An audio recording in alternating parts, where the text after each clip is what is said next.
கதிர் வெடித்து பிளவு விழ, கடல் கொதித்து சூடாற்ற, முழுமை மிகு நிலப்பரப்பின் முதற் பிறப்பு தோன்றிவிட, நதி வருமுன் மணல் தருமுன் முன்தோன்றி மூத்த உயிரணைய தமிழே, பதிமதுரை பெருவழியில் பாண்டியர்கை பார்த்தவளே, என் சிறந்தாழ்ந்த வணக்கம். சைதாப்பேட்டையில் முத்துரங்கன் சாலையில் கண்ணு கட்டிய தூரத்துக்கு அப்பாலும் கட்டுக்கடங்காமல் திரண்டிருக்கின்ற தமிழ் பெருமக்களினுடைய மாநாடு நிகழ்த்த கூட்டத்திற்கு தலைமை ஏற்றிருக்கிற தமிழ்நாடு காங்கிரஸ் கமிட்டியினுடைய மதிப்புமிக்க தலைவரும் இந்திய நாடாளுமன்றத்தில் எதிர்கால ஒளிச்சுடராக திகழும் ராகுல் காந்தி அவர்களினுடைய நம்பிக்கைக்குரியவராக போர் முழக்கம் செய்து வருகின்ற என் ஆர்வீர் சகோதரர் மாணிக்கம் தாகூர் அவர்களே, நிகழ்ச்சியை தொகுத்து வழங்கிக் கொண்டிருக்கின்ற தமிழ்நாட்டின் ஈடு இணையற்ற சொற்பொழிவாளரும் சட்டமன்றத்தில் நாடாளுமன்றத்தில் பொன்முத்திரை பதித்தவருமான என் ஆர்வீர் சகோதரர் பீட்டர் அல்போன்ஸ் அவர்களே, தமிழக அரசியல் வரலாற்றில் எவரும் எதிர்பாராத ஆச்சரியகரமான அதிசயம் நிகழ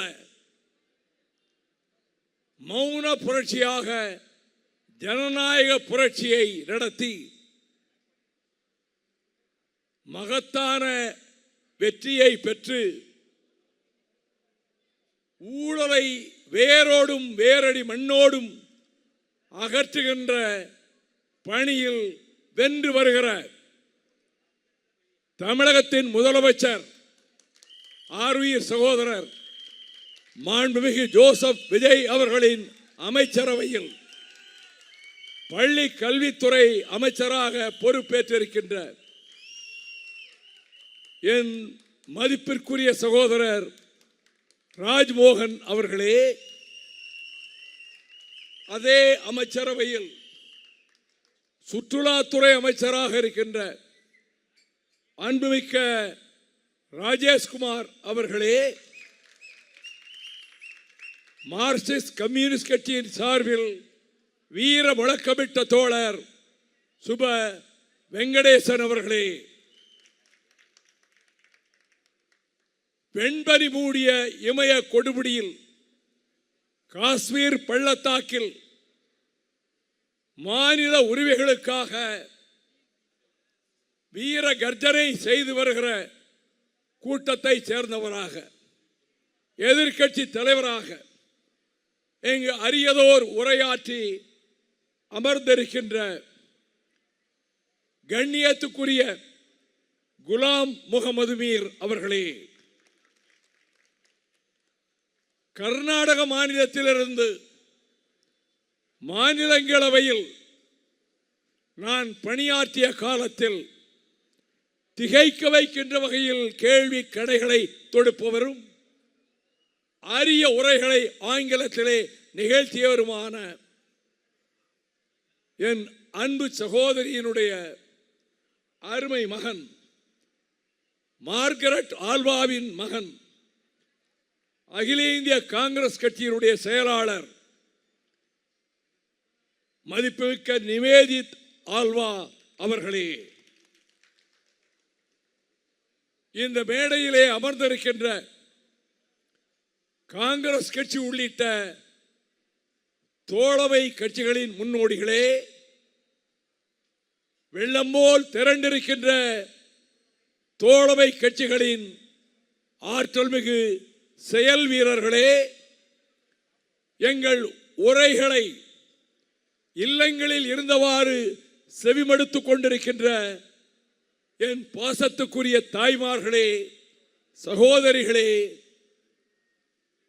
நடுநிலையாளர்களே, ஜனநாயகத்தின் விழிகளாக செவிகளாக நான் எந்நாளும் மதிக்கின்ற பத்திரிகையாளர்களே,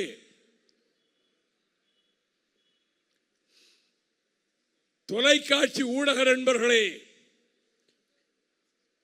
ஒரு கூட்டணி ஆட்சியில் அங்கம் வகிக்கிற ஒரு கட்சி எப்படி நடந்து கொள்ள வேண்டும் என்பதற்கு இலக்கணம் வகுத்து வருகின்ற இந்திய யூனியன் முஸ்லீம் லீக் இயக்கத்தில் நான் மதிக்கின்ற தலைவர் பேராசிரியர் காதர் மைதீன் அவர்களினுடைய பிரதிநிதியாக இங்கே உரையாற்றிய ராமநாதபுரம் நாடாளுமன்ற உறுப்பினர் கண்ணியத்துக்குரிய நவாஸ்கனி அவர்களே, கூற்றுடன் மேல்வரினும் கூடியதற்கும் ஆற்றல் அதுவே படை என்ற வள்ளுவன் வாய்மொழிக்கு இலக்கணமாக ஈட்டி பாய்ந்தாலும் இமை கொட்டாது மார்பு காட்டுகின்ற வீரர் திருக்கூட்டம்தான் இளைஞர்கள் கூட்டம், வாலிபர்கள் கூட்டம், மாணவர் பட்டாளம் என்பதை கடந்த 29 நாட்களில் இந்திய உபகண்டம் சந்தித்திராத ஒரு மௌன புரட்சியாக, அடக்குமுறைக்கு அஞ்சாத அரிமாக்களின் கூட்டமாக நடத்தி காட்டிய புரட்சி வீரர்களாக நான் மதிக்கின்ற இந்திய உபகண்டம் பூராவிலும் பரவி இருக்கின்ற மாணவ செல்வங்களே, வாலிப சிங்கங்களே, ஐ சல்யூட் யூ. உங்களுக்கு நான் வீர வணக்கம் செலுத்துகிறேன்.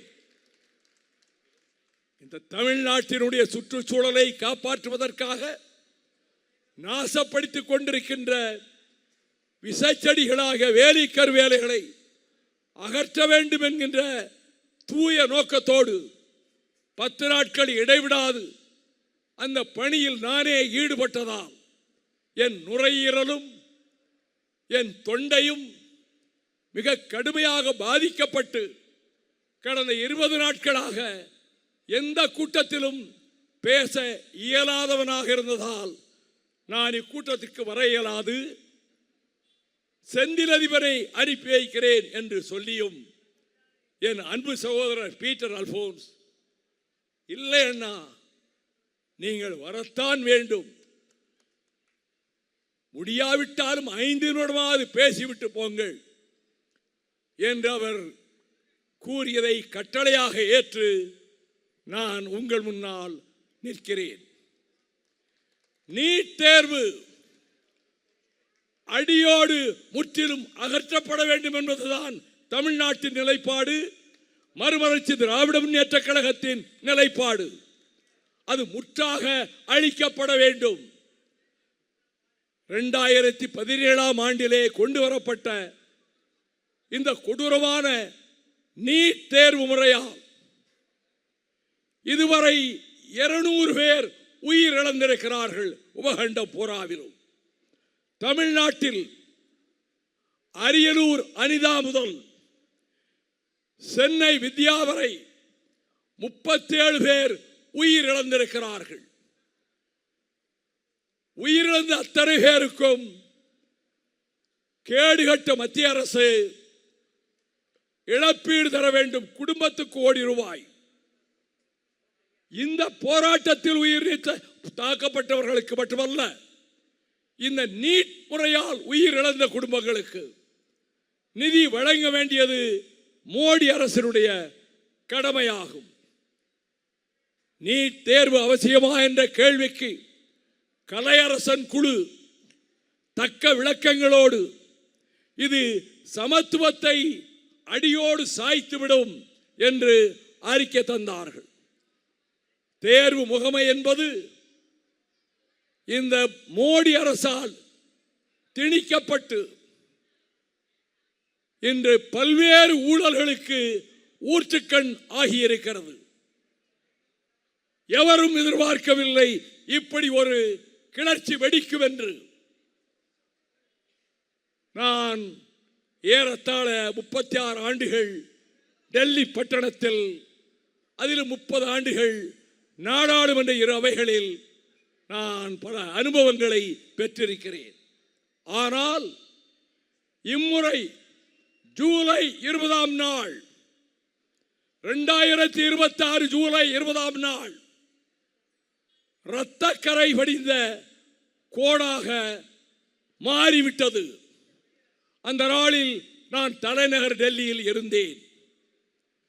ஆகஸ்ட் 4ஆம் தேதி என் உரைகள் அடங்கிய நூல் வெளியிடப்படுவதால் அழைப்புதல் கொடுப்பதற்காக கான்ஸ்டிடியூஷன் கிளப்புக்கு என் உயிர் நண்பர் டாக்டர் ஃபரூக் அப்துல்லா மாநில சுயாட்சிக்காக இங்கே ஒரு கூட்டம் நடத்துகிறேன், நீங்களும் வாருங்கள் என்று சொன்னதால் அந்த கூட்டத்திற்கு சென்றேன்.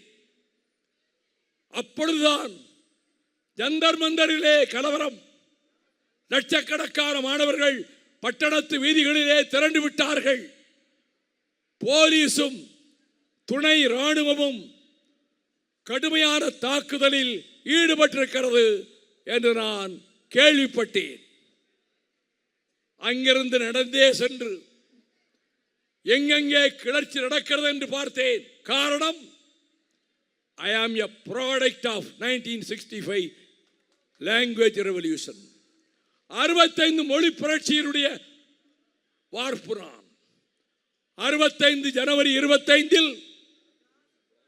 10 லட்சம் மாணவர்கள் தலைநகரிலே அத்தனை வீதிகளிலும் திரண்டு வந்த போது, சும்மா இருக்கீங்களா, அடிவயிறு வலிக்க முழக்கமிட்டுக் கொண்டு வந்த மாணவர்களில் நானும் ஒருவன். மாணவர் இயக்கத்திலிருந்து நான் அரசியலுக்கு வந்தவன். நான் டெல்லியில் அதை கண்டேன். கண்ணீர் புகை வீசினார்கள். சாக் லத்தீஸ், மின்சாரம் பாய்ச்சப்பட்ட லத்தி கம்புகளால் அடித்தார்கள். அடிக்கின்ற வேளைகளில் அந்த அடிகளை வாங்கிக் கொண்டு மிக திறமசாலிகள் மாணவர்கள் எப்படி போராட வேண்டும் என்பதை எப்படித்தான் கற்றார்களோ தெரியவில்லை. பின்வாங்குவது போல் பின்வாங்குவது, come back and then strike, பின்வாங்குவது போல் பின்வாங்குவது, சரி போய்விட்டார்கள் என்றால் முன்னேறி தாக்குவது. இந்த பயிற்சி இவர்களுக்கு எப்படி கிடைத்தது? நான் திடுக்கிட்டு போனேன். அங்கிருந்து மார்க்சிஸ்ட் கம்யூனிஸ்ட் கட்சியின் அகில இந்திய பொதுச் செயலாளர் தோழர் பேபி அவர்களை தொடர்பு கொண்டு உங்களை சந்திக்க வேண்டும் என்று சொன்னேன். அவர் சொன்னார், இதில் தாக்கப்பட்டவர்கள் காயமுற்றவர்கள் பலரை எங்கள் கட்சியின் இன்னொரு அலுவலகமான சுர்ஜித் பவனிலே கொண்டு வந்து வைத்திருக்கிறார்கள். நான் கனாட் பிளேஸிலே சிக்கிக் கொண்டிருக்கிறேன் போக்குவரத்தில், நீங்கள் அங்கே வாருங்கள் என்றார். நான் சுர்ஜித் பவனுக்கு உடனடியாக சென்றேன். சிறிது நேரம் கழித்து தோழர் பேபியும் வந்தார். காயப்பட்டு அடிபட்டிருக்கக்கூடிய அந்த மாணவர்களுக்கு, SFI மாணவர்களுக்கு நான் போய் அவர்களுக்கு அருகில் இருந்து காயப்பட்டவர்களின் தோளை தட்டி கொடுத்து, சபாஸ், சரியாக போராடி இருக்கிறீர்கள், உங்களுக்கு நான் தலைவணங்கி மரியாதை செலுத்துகிறேன், continue your struggle, fight fight fight, போராட்டம் போராட்டம் போராட்டம் என்று இன்னும் தீவிரப்படுத்துங்கள், நாட்டு மக்கள் உங்கள் பின்னால் திரளுவார்கள், finally we will reach success, கடைசியா நீங்கள் ஜெயிப்பீர்கள் என்று அவர்களிடம் சொல்லிவிட்டு, இப்படி ஒரு புரட்சி வரும் என்று மோடி கூட்டம் எதிர்பார்க்கவில்லை. தப்பித்துக் கொண்டார்கள். இன்றைக்கு பேரபாயம் நம்மை சூழும். நம்முடைய அரசை தூக்கி எறிகிற அளவுக்கு, எப்படி பிரெஞ்சு தேசத்திலே மாணவர்கள் புரட்சி ஒரு ஆட்சியை தூக்கி எறிந்ததோ, எப்படி கிரேக்க தேசத்திலே கிரீஸில் மாணவர்கள் புரட்சி ஒரு அரசை தூக்கி எறிந்ததோ, எப்படி இந்தோனேசியாவில் மாணவர் கிளர்ச்சி அரசபீடத்தை தகர்த்ததோ, அதே போல இந்தியாவிலும் அந்த நிலைமை வந்துவிடும் என்ற சூழல் புரிந்து கொண்டார்கள்.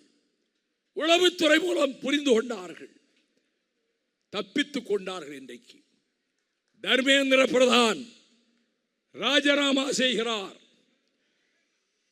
பாதிக்கப்பட்டவர்களுக்கு முழு இழப்பீடு கொடுக்கப்படும்.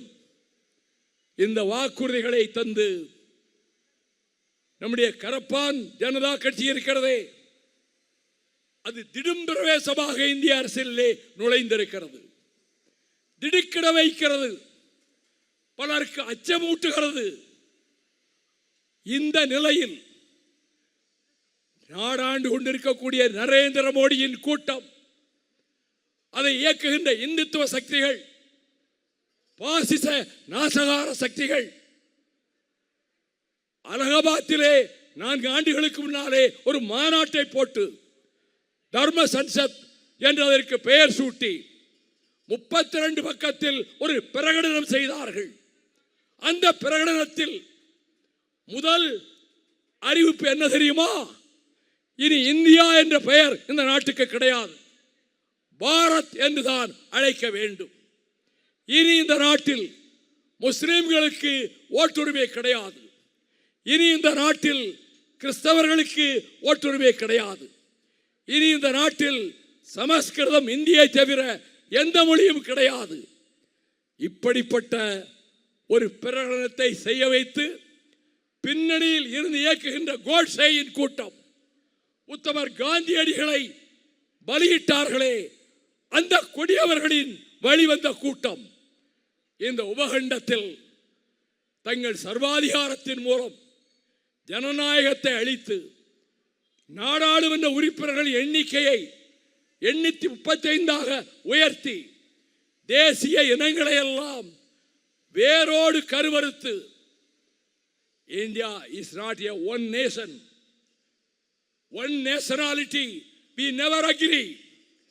This Indian subcontinent consists of so many nationalities.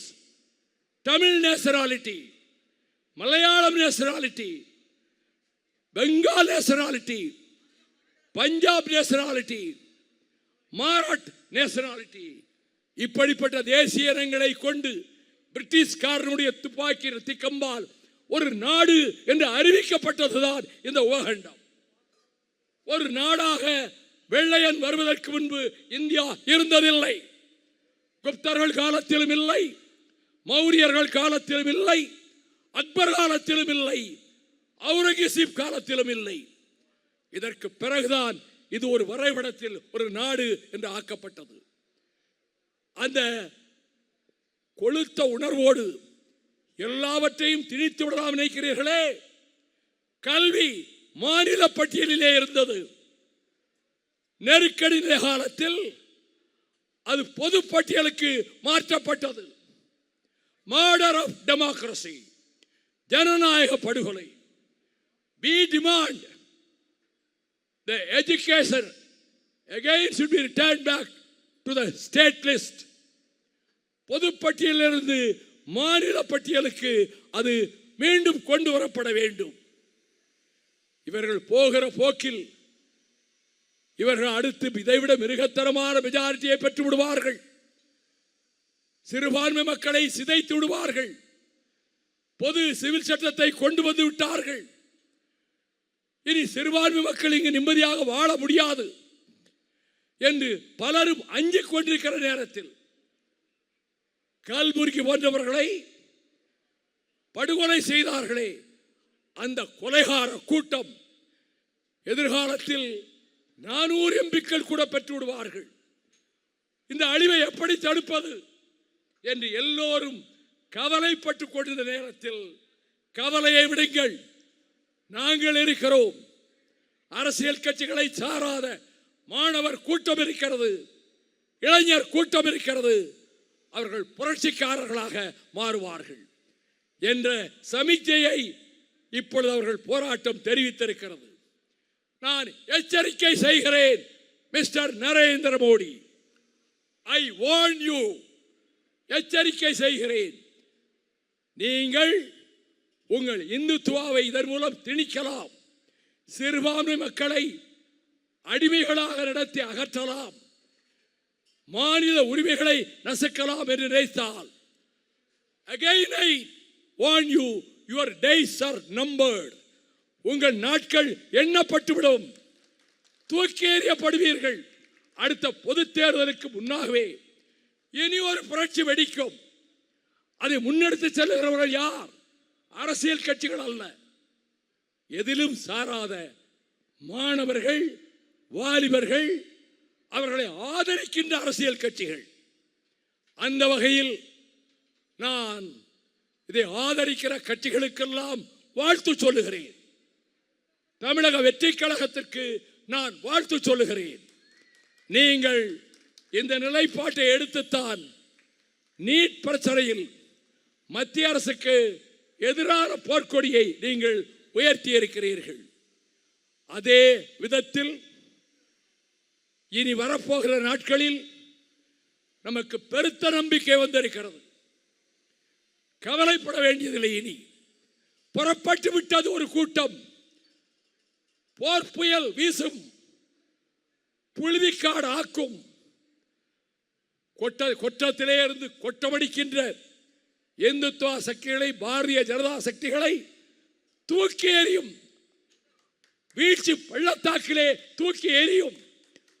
அதற்கு நாம் தோள் கொடுப்போம், ஒன்றாக இணைந்து நிற்போம். இப்படி ஒரு நிகழ்ச்சியை ஏற்பாடு செய்த மாணிக்கம் தாகூருக்கும் காங்கிரஸ் கட்சி தோழர்களுக்கும் என் மனமார்ந்த பாராட்டுக்களை, நன்றியை நான் தெரிவித்துக் கொள்கிறேன். இயற்கை தாய்க்கு நான் நன்றி செலுத்துகிறேன்.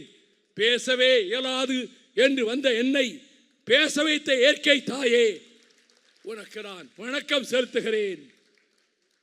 தமிழகம் சிலிர்த்து எழுந்திருக்கிறது, ஒரு ஜனநாயக புரட்சியை நடத்தி காட்டியிருக்கிறது. உபகண்ட அளவில் நமக்கு பெருத்த நம்பிக்கையை இந்த போராட்டத்தை நடத்தி வெற்றி கண்ட மாணவர்களும் அந்த கரப்பான் கட்சி கூட்டமும் வாலிபர்களும் நம்பிக்கை ஊட்டியிருக்கிறார்கள். அவர்களுக்கு நெஞ்சார்ந்த பாராட்டுக்களை, வாழ்த்துக்களை தெரிவித்துக் கொள்கிறேன். காயப்பட்டவர்களில் ஒருவர் மிகவும் மோசமாக பெல்லட்கள் பாய்ந்து, அவர் ஷேக் இர்ஷாத், ஹரியானா மாநிலத்தை சேர்ந்தவர். அவர் உடம்பிலே 20 பெல்லட் குண்டுகள் பாய்ந்திருக்கின்றன. அவர் சுகமடைய வேண்டும், நலமடைய வேண்டும் என்று இங்கிருந்தே வாழ்த்துகிறேன். வெல்க ஜனநாயகம், வீழ்க பாரதிய ஜனதா கட்சி கூட்டத்தின் எதேச்சாதிகாரம். நன்றி, வணக்கம்.